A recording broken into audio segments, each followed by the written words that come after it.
অবস্থাতেই গানের বিচার দেওয়া যাবে না। গান ড্যান্স আমাদের মুসলিম পরিবারের এক সংস্কৃতি না। মুসলমানদের খাজনা ট্যাক্স থেকে পয়সা দিয়ে গানের বিচার দিবেন, গানের বিচার প্রয়োজনটা কি? সেখানে ইংলিশ বিচার দেন, কম্পিউটার বিচার দেন, হাইকোর্টে পেয়েছেন আপনি, মনে যা তাই করবেন আপনি।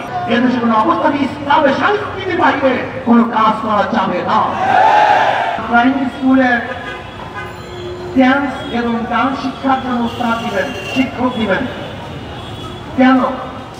কিসের জন্য? গান ড্যান্স আমাদের মুসলিম পরিবারের এক সংস্কৃতি না। কিন্তু আপনাদের সমস্ত পরিবার, বাংলাদেশের সমস্ত পরিবার নাস্তিক হয়ে থাকে, বেঈমান হয়ে থাকে, তাদের জন্য গান এবং গানের বিচার দিতে পারেন। ব্যাপক ভাষা মুসলমানদের দেশে কোনো অবস্থাতেই গানের বিচার দেওয়া যাবে না। এদেশে টুপিওয়ালাদের, দাড়িওয়ালাদের, মুসলমানদের খাজনা ট্যাক্স থেকে পয়সা দিয়ে গানের বিচার দিবেন, গানের বিচার প্রয়োজনটা কি? সেখানে ইংলিশ বিচার দেন, কম্পিউটার বিচার দেন। আজকে প্রাইমারি শিক্ষা ব্যবস্থা ধ্বংস হয়ে গেছে, কিচ্ছু নাই।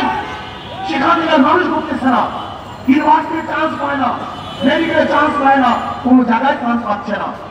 এর জন্য প্রাইমারি শিক্ষা লেভেলকে ঢেলে সাজানোর জন্য ধর্মীয় শিক্ষক সেখানে নিয়োগ দিতে হবে এবং কোনো অবস্থাতেই সেখানে গানের বিচার বাংলাদেশে দেওয়া যাবে না।